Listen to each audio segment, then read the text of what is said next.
Oleh karena itu, tidak heran jika masjid yang merupakan tempat ibadah umat Islam dengan mudah ditemui di Indonesia. Masjid di Indonesia memiliki tradisi penggunaan pengeras suara untuk berbagai kegiatan yang dilakukan. Mulai dari panggilan sholat, kegiatan pengajian hingga peringatan Hari Besar Agama. Namun kini muncul suara menggugat tradisi penggunaan pengeras suara di masjid. Tingginya intensitas kebisingan pengeras suara dinilai telah mengganggu mereka yang tinggal di sekitar masjid. Mahfud Effendi dan Rio Rizalino merangkai cerita gugatan terhadap pengeras suara masjid untuk Asia Calling.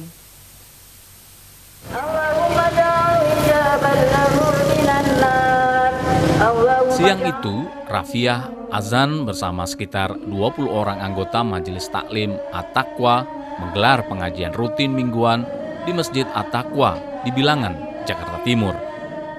Seperti pada sebagian besar pengajian lainnya, Majelis At-Taqwa menggunakan pengeras suara masjid selama kegiatan. Pengajian yang dimulai sekitar pukul 1 siang ini juga menggunakan pengeras suara eksternal masjid. Hasilnya, suara pengajian Majelis At-Taqwa bisa didengar hingga jarak lebih dari sekitar 100 meter. Ya, untuk kita syiar itu kan. Syiar agama gitu kan. Jadi karena untuk bukan begitu, mengajak yang penggunaan pengeras suara untuk kegiatan keagamaan seolah menjadi tradisi bagi sebagian masyarakat muslim di Indonesia.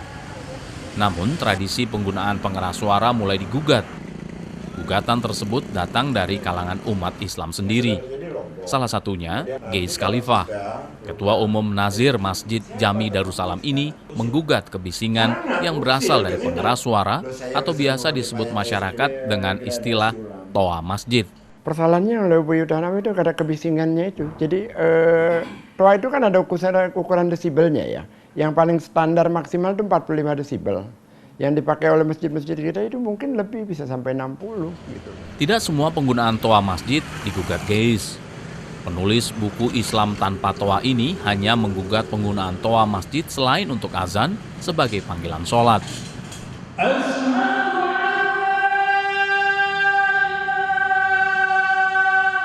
Menurut Geis, selain untuk azan, penggunaan toa masjid telah mencapai tahapan mengganggu ketenangan masyarakat. Kan toa itu berfungsi, ada sisi positifnya selama itu dibuat sesuai porsinya gitu loh. Ya kalau azan silakan, ya bagus. Kalau tanpa toa kan ya repot juga orang. Tapi kalau 1 jam sebelum subuh sudah teriak-teriak itu kan ya mengganggu. Masih waktunya orang tidur.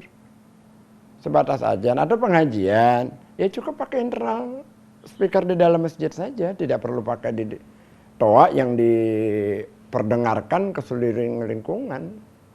Gugatan terhadap kebisingan toa masjid juga disampaikan Ketua Umum Dewan Masjid Indonesia, Yusuf Kala.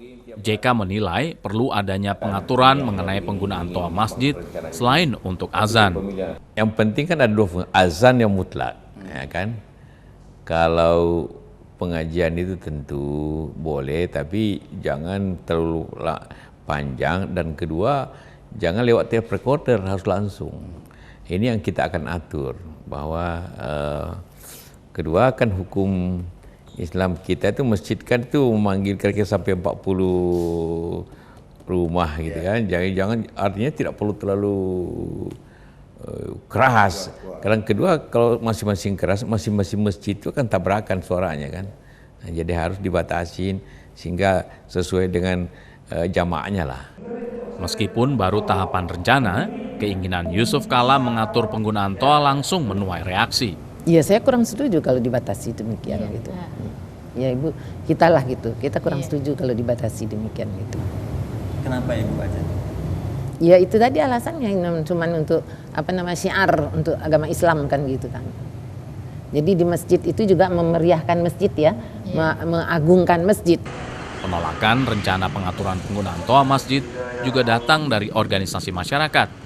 Sekretaris Jenderal Forum Umat Islam FUI Muhammad Al-Khatat menilai penggunaan pengeras suara merupakan budaya di masyarakat yang tidak boleh dihapuskan. Saya kira ini mengada-ada kalau yang seperti ini ya. Karena kita bukan Australia, bukan Amerika, bukan Hong Kong, bukan Singapura, bukan Eropa. Kalau di sana ya Saya pernah ke Australia, memang nggak ada masjid kedengaran suaranya keluar. Tapi ini Indonesia, saya kira. Jadi budayanya beda. Meski keinginannya akan pengaturan penggunaan toa masjid ditentang sejumlah pihak, Geis tetap berharap penggunaan pengeras suara masjid untuk kegiatan keagamaan tak lagi bising dan mengganggu. Bagi Geis, pesan keagamaan akan lebih terasa tanpa harus membuat kebisingan. Mencerdaskan. Syiar itu dengan hikmah. Syiar itu dengan etika. Kalau syiar itu tidak dilakukan dengan hikmah, tidak dengan etika, syiar itu tidak akan sampai.